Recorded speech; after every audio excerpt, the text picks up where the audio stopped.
Telugu Desam party నీళ్లు పారిస్తుంది తప్ప ఇతర పార్టీల రక్తం పారించదని ఎంపీ కేశినేని నాని వ్యాఖ్యానించారు.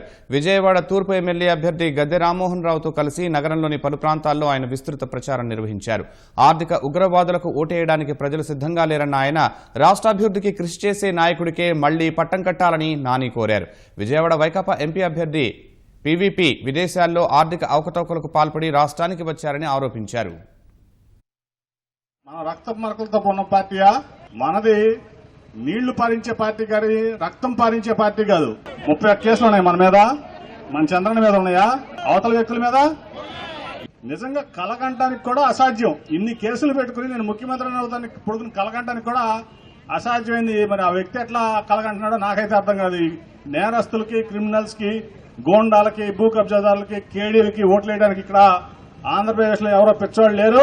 ఏప్రిల్ 1 నాడు మోసపోవచ్చు కానీ ఏప్రిల్ 11 నాడు మోసపోతే 5 ఏళ్లు మనం ఏడవాలని చెప్పి. ఏప్రిల్ 1వ తారీఖు మోసపోతే నష్టమే లేదు, ఒకరోజు మోసపోతాం. ఏప్రిల్ 11వ తారీఖు మోసపోతే 5 ఏళ్లు మనకైతే భూ కబ్జాలు, భూ కుంభకోణాలు, దోపిడీలు, రౌడీయిజం,